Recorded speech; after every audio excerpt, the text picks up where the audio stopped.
Good morning, everyone, and welcome to our seminar, Water, the Key in Climate. As we gather here at COP29, we are reminded of the crucial role water plays in our fight against climate change. Today, we will explore how water management and climate resilience are intertwined, and why addressing water issues is essential for sustainable development. At COP29, water has taken center stage with the launch of the Baku dialogue on water for climate action. The COP29 declaration emphasizes the need for collaborative approaches, highlighting how water availability of climate change and water resources needs to be in place. Additionally, the UN Water Analytical Brief on water for climate mitigation highlights how water availability is crucial for effective climate mitigation strategies. One of the pressing challenges linked to climate change is the increase in frequency and severity of droughts. These droughts not only threaten water availability, but also impact the ability of ecosystems to function mitigation strategies. The protection and restoration of water areas, such as wetlands, peatlands, mangroves, are crucial for carbon sequestration. These ecosystems are highly effective at capturing and storing CO2, with peatlands storing twice as much carbon as all of Earth's forests combined. As we delve into these topics, let us be remembered that our collective innovative actions today will certainly shape the future of our planet. Thank you for joining us this morning, and I'm looking very much forward to our discussion. I now have the pleasure to invite our panel, but I will also first introduce myself. My name is Eli Blei Munkelin, and I work in Innovation Norway. I'm here together with a fantastic panel. I would like to welcome up Helene Ruden, the CEO of Ruden Water, Ahmed Mohamed Hassan, Director of Hydrometeorology, Government of Somalia, Kim Gabrieli, the CEO of Worldview International Foundation, and also Mr. Angel, sorry, no, I didn't have time to change my Ureña. Apologies for the pronunciation. Deputy Head of the Delegation of Panama. Welcome, all of you.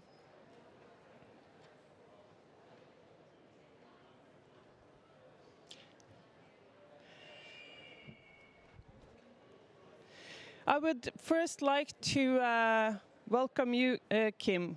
If you could say a few words about World International Foundation, your work and the projects that you do together with and planning to do in Panama. And also if you could start with saying a few words about yourself. Thank you. Thank you very much.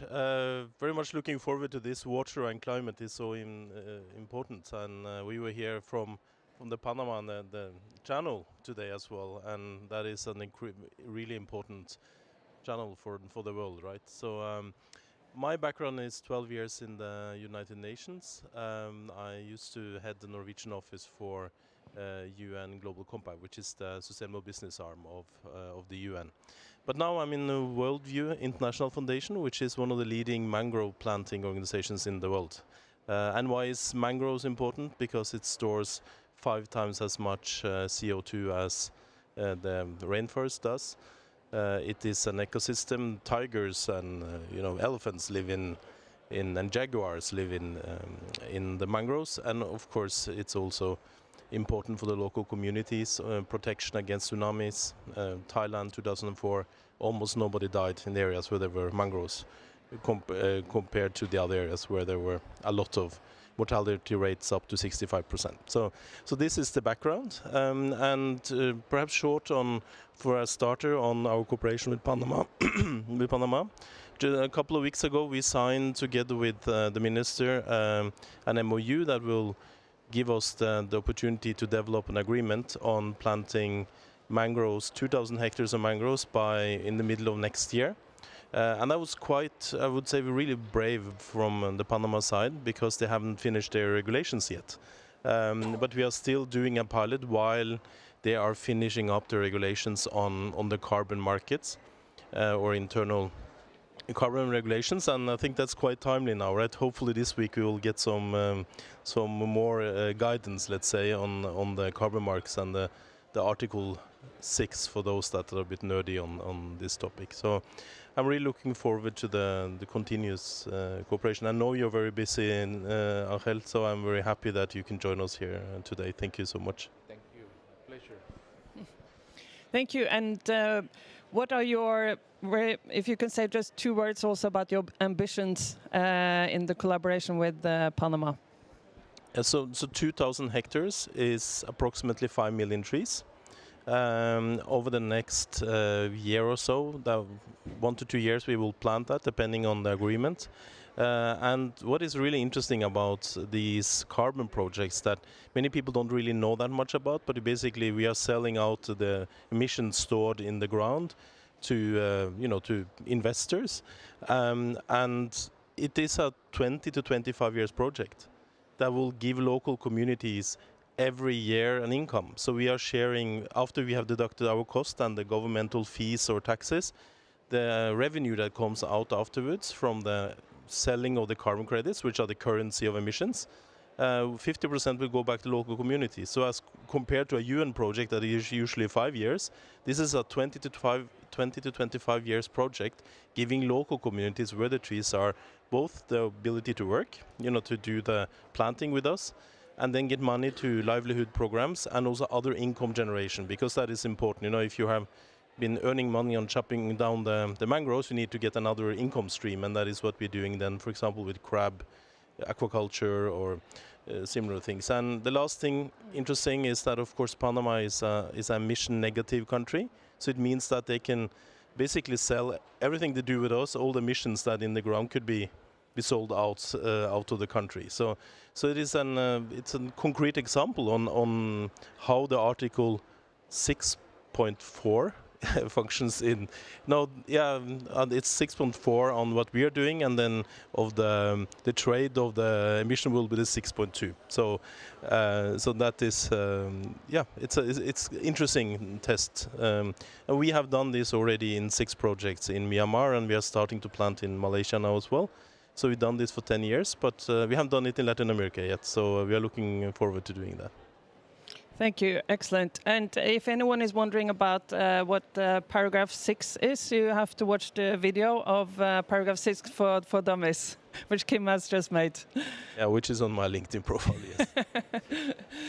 But Kim is talking about hectares, but you're talking more about cubic meters, and you're both, I think, very much about local impact. I would now like to invite Helene Ruden also to present what is your company all about, and if you also could just introduce yourself. Sure. Thanks for having me here, and thanks to my great panel.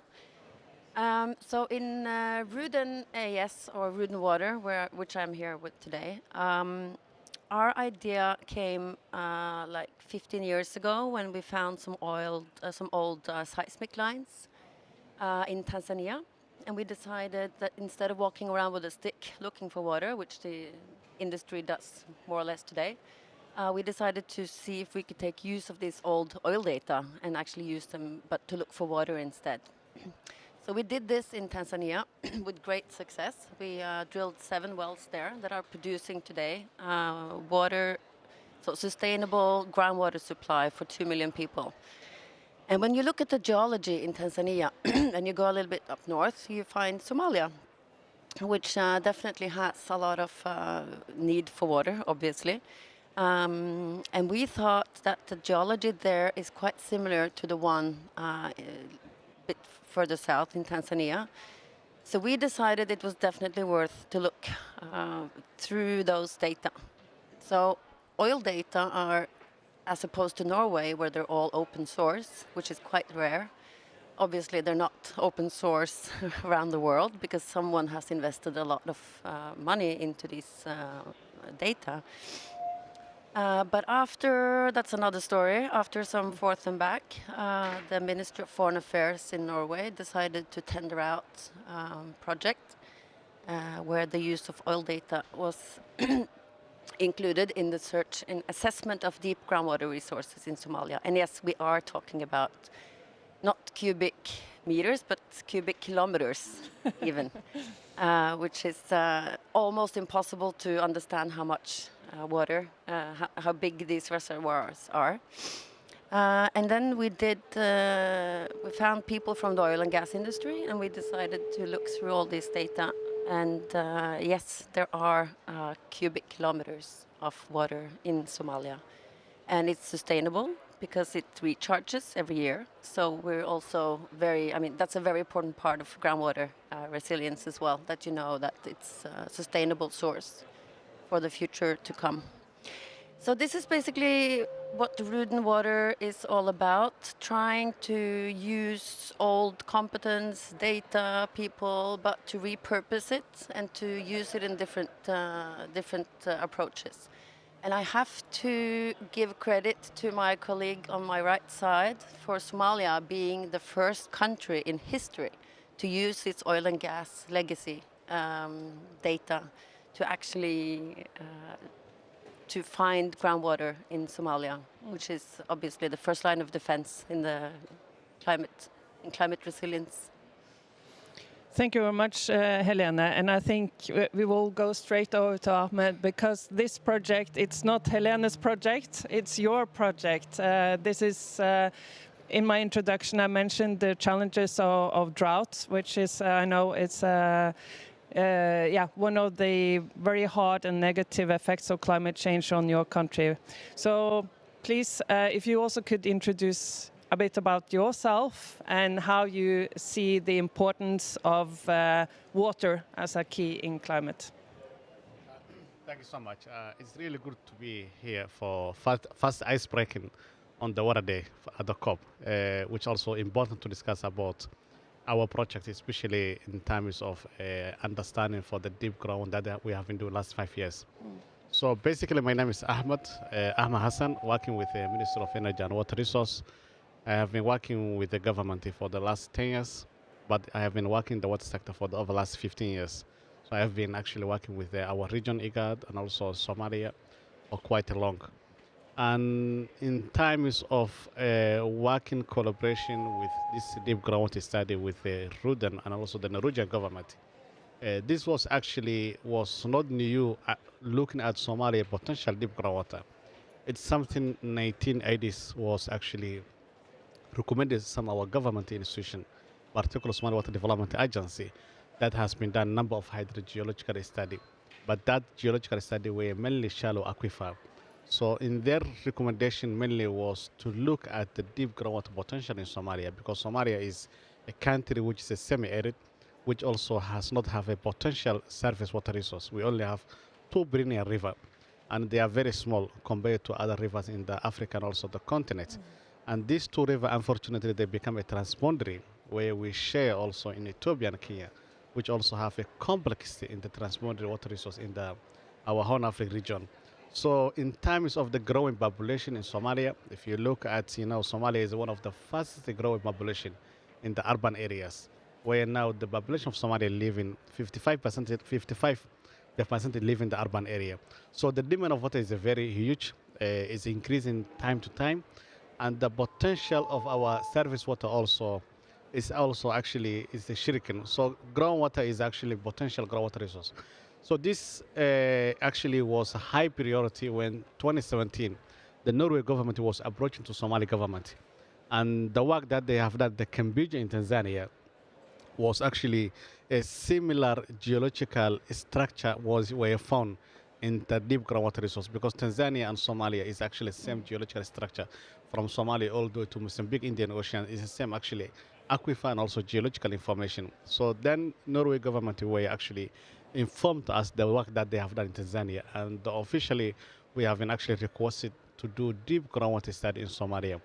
So how this work was done? This work was done actually, the raw data that we have in Somalia is the oil, gas, and data, which actually has been done since 1930, 1920. These are the only raw data that we have in Somalia. Then government of Somalia will decide this raw data to turn on, the oil data to turn on as they actually look at as a potential groundwater resource. And we were first actually country to analyze the raw data from oil and gas to look at the potential deep groundwater, because it's the only potential that we can look at for the deep groundwater aquifer. After back and forth, we have also understanding Somalia is not actually a country, is what is scarcity. If you look at the potential groundwater, the preliminary result that we found was Somalia is a potential more than 600 kilometers, cubic of water is found for our potential groundwater resource. And it's enough, our aquifer is enough more than 50 million population in Somalia. And the good news that we found, actually, this water is actually continuously recharged water, It's a sustainable water resource. The water is actually, is a millions years water that was generated by, our neighbor countries. So it's a water that actually recharging outside of Somalia. It's a continuous transpondary that actually recharging from outside of Somalia. So it's a sustainable. It's enough for the millions population of Somalia. And we see it's actually, it's something that can actually cover, in terms of our demand reliabilities. And where we are now, we are looking actually in terms for the potential drilling for the wells. We are starting actually next year in terms of the test welling. But in the coming future, for the next 50 years, we are planning to have actually producing this water as a sustainable water resource for both irrigation, human, and also livestock. This will be extremely exciting to follow. So thank you for explaining more about this resource that you have and the utilization of that. We will come back to also the impact on local, but I would very much like to also welcome Angel to say a few words on Panama. This is what you are working on here with Kim is not fresh water, it's salt water, and the utilization of that resources. If you would like to tell a bit about Panama and how you see the projects like these on collaboration. Excellent, and I really appreciate this invitation. Well, first, it will be really important to know me. I'm now assigned to the Ministry of the Environment as a Deputy Climate Change Director, even though I work for the Panama Canal Authority. And thus, as a preamble, give me the opportunity to talk about the Panama Canal watershed and the importance of the water for the economy and the well-being of millions of Panamanians. The Panama Canal needs around 8 to 9 cubic hectometers per day for his operation. That's 1 cubic hectometer is around 1 billion liters of water. So that's a lot of water that we need per day. But not only for the operation, we also rely on the Panama Canal watershed to supply water for human consumption, for the potabilization of the water for the main cities in the countries. So we have a very important duty as Panama Canal to manage the Panama Canal watershed. So projects as we are starting right now with the mangrove is very important for Panama, not only in the marine areas, but also in the main continental areas of the Panama Canal watershed, because the watershed, and it is important to know it, the Panama Canal uses fresh water for its operation. We are the only waterway, the only canal, the only channel that uses fresh water for its operation. So a scarcity of water complicate the situation, because we have to cut the transit of the ships that go through the Panama Canal. We have a reduction of around 29% on transit last year due to the El Niño natural phenomenon which was aggravated by the climate change conditions. So that was a very important impact on the operation of the Panama Canal. So in the Panama Canal, we are establishing nature-based solutions in order to incentivize reforestation, agroforestry projects, silvopastoral activities, sustainable ways of production for the people that live in the Panama Canal watershed, because it's not an empty area. It's an area with communities, with activities, and it's important to include them in the process to maintain and manage the watershed.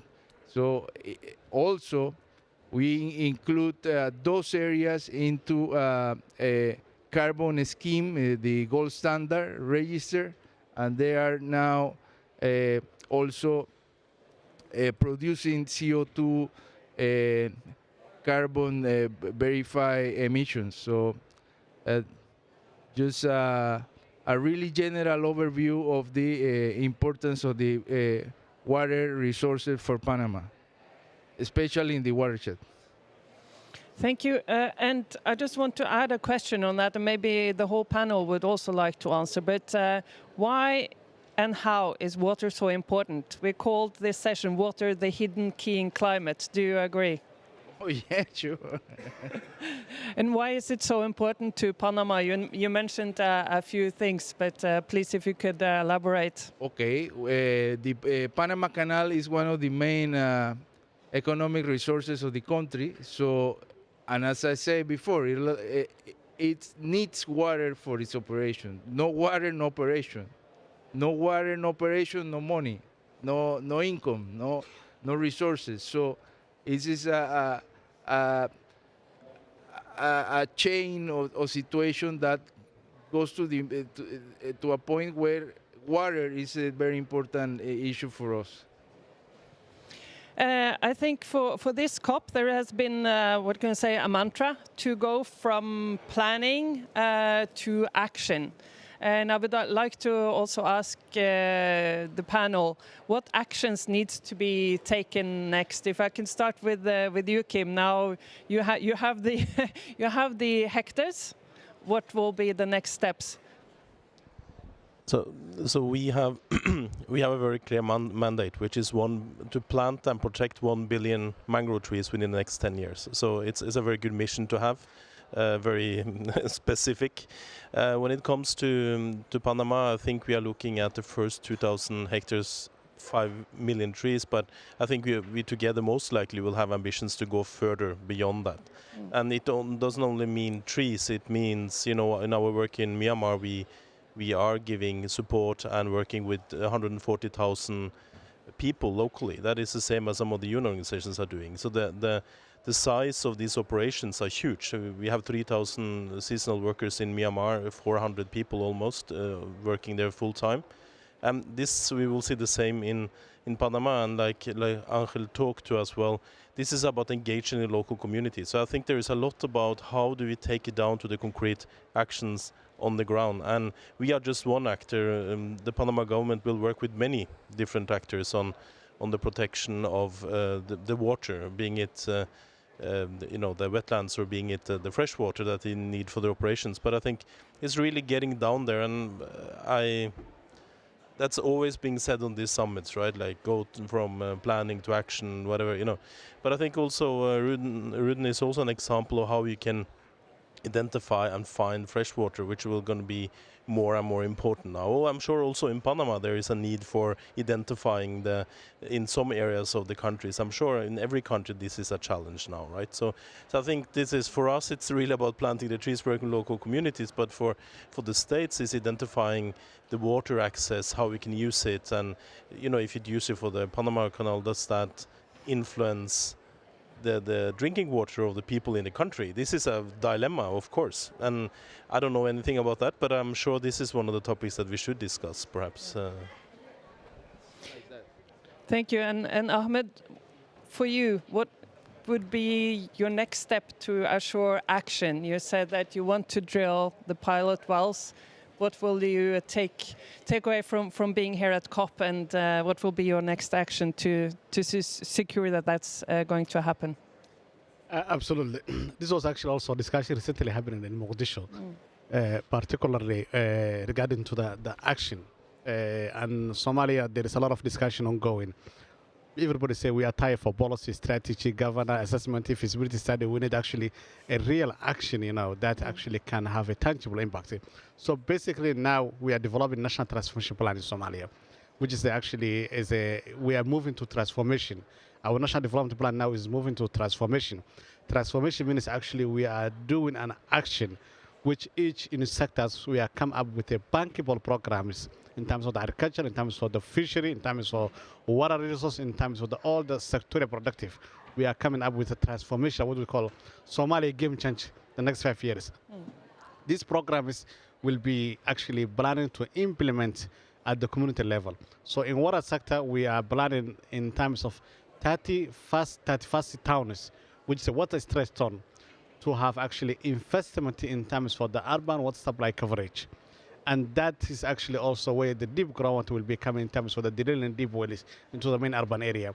In riverine area, we also planning to have large storage, which already now is ongoing on one of our river called Shabelle, where we are implementing large water storage in the middle of the catchment of that basin, where it was mostly vulnerable for the flood areas. In similar area also, we are planning in the cross-border areas to make the rural community resilient, so that during drought we don't have the livestock who are immigrating into the outside for Somalia. So all this discussion is happening in that same question is in Somalia on the ground, how Somalia could have more bankable programs that we call the game change of the community of Somalia. And our government is now planning to transform, We are not doing business as usual, We are coming for the last number of COPs. We were discussing what is the climate of action, In COP27, that was the most discussion of what happened, because we recognize that water is hard for the climate action in terms of the adaptation, but also in terms for the mitigation, It's actually a central for the climate action. Is similar to Somalia, we recognize that water is the heart of our climate adaptation. You look at our NDC, if you look at the National Adaptation Plan in Somalia, all of them, water is a critical of the center of heart in terms of the adaptation, mitigation, for the long-term sustainability, our climate issues. So in COP, after 2029, we see a lot of impact will be happening in terms of the tangible program in Somalia. We hope, but that's actually where we are working now. And can you say also two words about the partnership with Ruden? How did that come about, and how has it developed over the years? Yeah, absolutely. So I can say one of the successful, and I really enjoyed for the program, was actually partnership with Ruden, because what we have been working for over the last 5 years was this work. It has actually great asset for the Somalia, and also will have a great impact for the local community. And we have seen actually scientific way we're not discussing about in theoretical way. It has been actually presented to us scientifically in terms of the empirical analysis, in terms for the great understanding. And I believe for the over last 4 years, even it has been changing our mind, because nobody was thinking 5 years ago Somalia has a deep groundwater potential. But now this also discussion happening to our president level, where 3 months ago was in Oslo, and he has been discussing how we can actually start for the drilling wells, in terms of the Somalia can be securing for the demand and coverage in terms of our population needs. So this actually was a different in terms for the discussions that we have a different program, because we were discussing empirical analysis, scientific way, and also, these are the game changer of Somalia in terms for the access into the water. Thank you very much, and I'd like to give the word to Helene also to comment on this. How do you see the next steps in Somalia? So my hope and plan is to kind of make one department in the UN. We want to shut down the department in the UN that works with emergency water supply to Somalia. That is my plan, because Somalia has enough water and competence to manage their own resources. So that is my plan, and I'm very happy to hear that water is on the agenda here in COP29, because in 2023 I attended the first Water UN conference in 46 years in New York. And that says something about where water has been kind of just floating around. It kind of doesn't have an institutional home anywhere. And obviously it's a human right. So I think more talk about water. I mean, it's essential. It's the first line of defense for human consumption, for agriculture, resilience. And I would really like to see these trucking, water trucking in emergency. Oh, there's a crisis, there's a drought this year as well. Well, it happens frequently.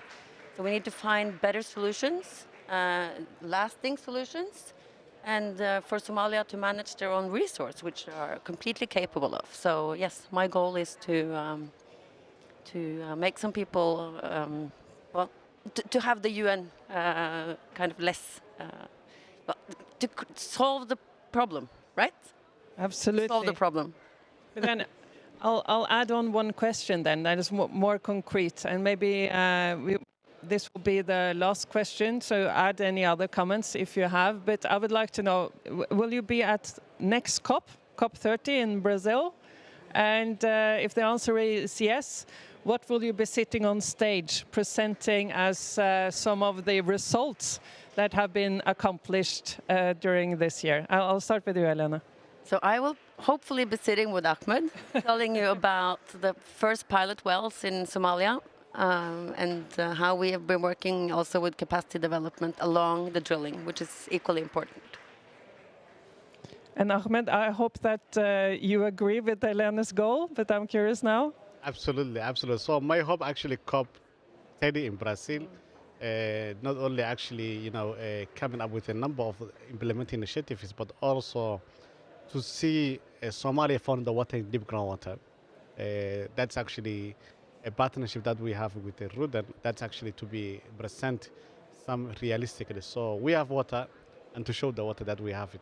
That's actually is a one plan, but also in terms for the equally, our transformational plan that now we are working, and also the implementation for the NDC, a National Adaptation Plan. We are hoping actually COP30 will be presenting tangible work in Somalia. And the way now we are working our country, the way our sectors, they are improving, we see Somalia actually it's on the right track if we actually continue the momentum now we have it. Thank you. And I very much looking forward to have you back on stage for that as well. Angelo, how about in Panama? So next year you're sitting here and enlightening us how the Panama Canal now has secured its water levels as well as secured the restoration of wetlands. Sure, and next year I will have more information about other areas of the country, because now I have a national assignment. It's not only in the Panama Canal watershed, so it will be excellent if I can present results in other areas of Panama. Also the success of the cooperation with Norway, and I think and I hope not to have been more discussion on Article 6 and just get over the article in this COP. Article 6. Kim, that's a segue to you. Yeah. Will you be there next COP as well? We will be the next COP, and as I didn't mention, we are based out of Bangkok from our headquarters, right? So we are a global organization, originally started in Norway, but we only have one person in Norway today. And for us, it's about scaling. So the first 10 years we've been in Myanmar. The next 10 years we're gonna be in Africa, Asia, and Latin America. So I hope in a year's time we can also present results from Panama, results from Malaysia, but also another 2 countries where we are quite close of closing for concrete signing of another somewhere between 10 and 50 million mangroves. So that is my sort of pledge. But I wanted to ask Angel if I can, because you sort of touched upon the dilemma between using fresh water for the canal and for drinking water. Is that I was just curious because it's an interesting dilemma, right? Or do you have enough fresh water for both? No, priority is for human consumption, and it's included in the Constitution of the Republic. So if we have to stop transit ships, we will do it in order to secure water for the population. Makes sense, yeah. I'm happy to have a discussion about groundwater in Panama. I think that's that's the conclusion here today, though, is that this conversation will definitely continue. Water has so many aspects, and I think just the few examples we've shown here on stage today confirms our heading that water is the hidden key in climate.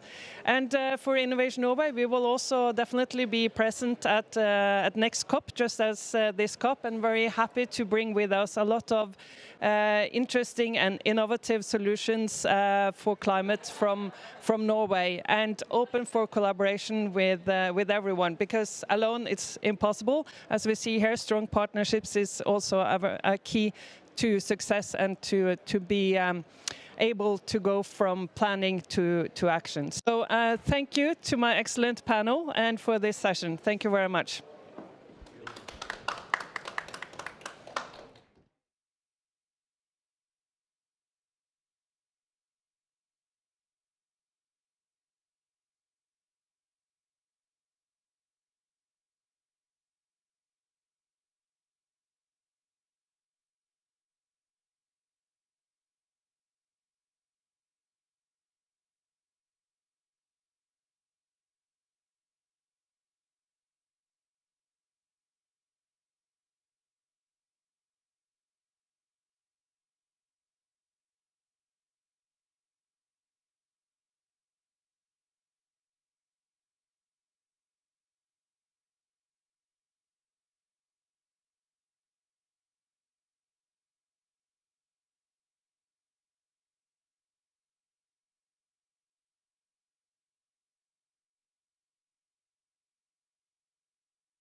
Good morning, everyone, and welcome to this session on unlocking climate resilience in Coral Island here at COP29.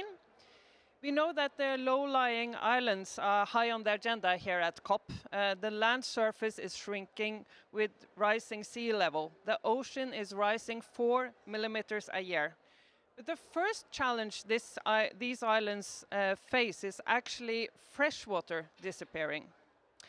A specific SPC report estimated that 680 million live in low-lying.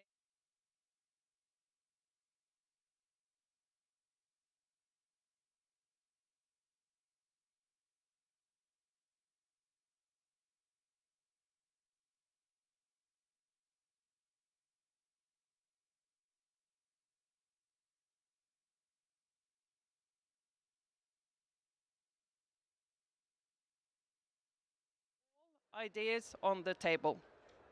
We will now present a fantastic innovative project targeting the challenge facing the low-lying islands. And to discuss this idea and more ideas, we need collaboration from many. And I'm happy that we also have a fantastic panel here today. I would first like to welcome up the panel before I give the floor to Ruden to present one of the innovative ideas. From UNESCO and University of South Denmark, Nicola Tallinn, please welcome. And from Bureau of Human Resource, Culture, Tourism and Development from Republic of Palau, Michael Mutuk Jr. Yes, please welcome. And apologies for my pronunciation of your name. And finally, from Ruden Water, CEO Helene Ruden. Welcome. To give us the insight into an innovative solution addressing the rising sea level that threaten Alatol Island, I will first like to give the floor to you, Helene, and to give us also a small presentation to better understand one of these solutions. I'll give you the microphone too. Thank you, Eli, and thanks to my panel. Thanks for showing up on this event. Okay.